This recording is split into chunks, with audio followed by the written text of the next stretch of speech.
Hi, welcome back to Waxing On, and it's Classic Rock Wednesday. Today we're going to look at an artist, and I talked about him quite a while ago. I talked about some of his earlier albums when I had first seen him on Saturday Night Live.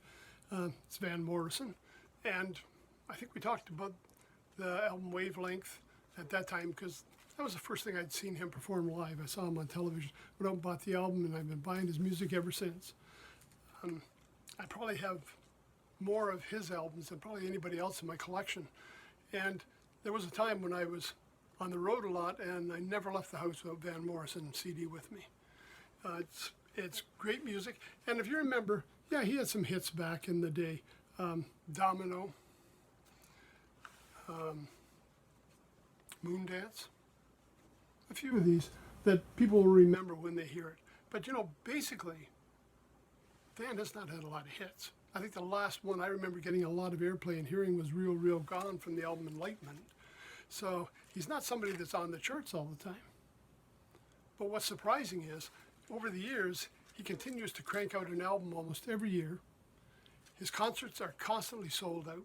I went to one, now this is probably quite a few years ago now, 30,000 people there.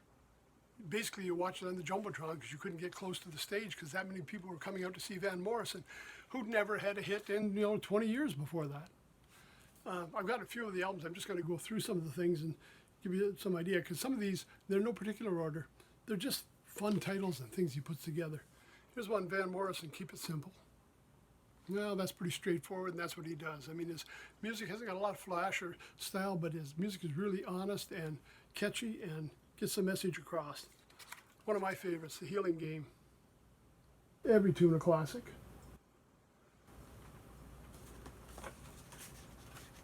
Here's one of the fun ones, Van Morrison, The Inarticulate Speech of the Heart.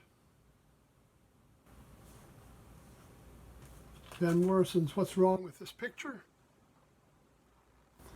And No Guru, No Method, No Teacher. Now what's common between all these albums?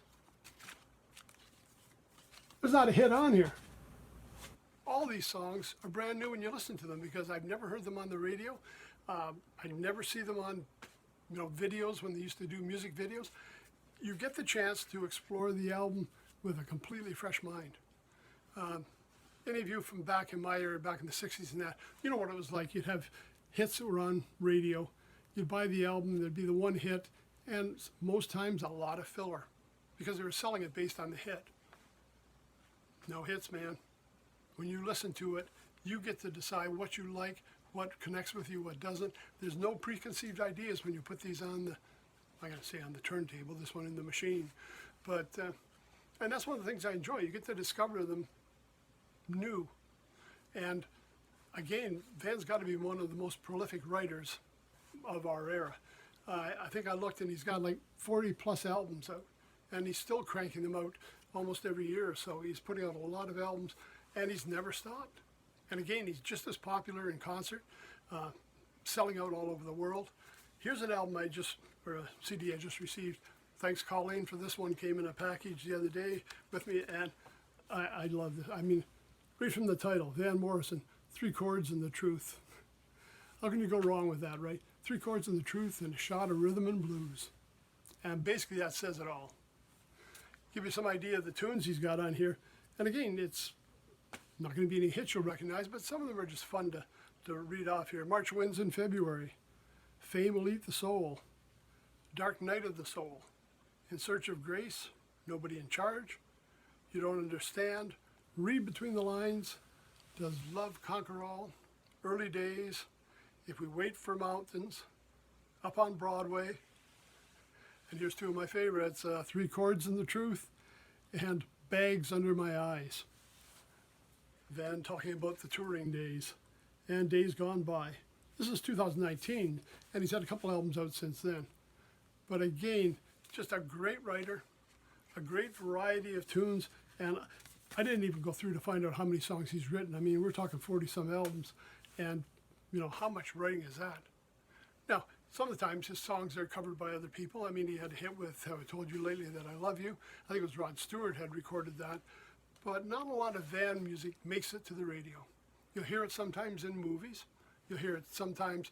I know I go to theater sometimes, and they're playing that in the theater before the show starts.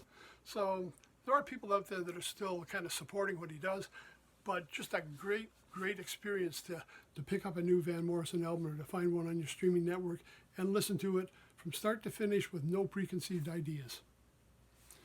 A person who stood the test of time, I mean, it's been, gosh, got to be over 50 years that this guy's been out there doing it and still putting everything into it. And last summer we had a couple of concerts that he put on during the pandemic that were available on a pay-per-view, and I'll tell you, he doesn't sell short. He's still giving it all every time he's out there playing. So if you get a chance, check him out. I'm not going to recommend any particular album because you'll discover which one you like the best and which songs really connect with you. Streaming networks, hard copies, some of these are coming from other people's collection that I get. Some of them are coming from discount bins. You never know where you're going to find, especially secondhand stores when people turn these things in. So keep your eyes open. You're not going to go wrong with Van Morrison. Again, thanks Colleen for that. We'll see you on Friday when we're going to look at another unique album. So until then, everybody take care. Stay safe. Thanks for stopping by.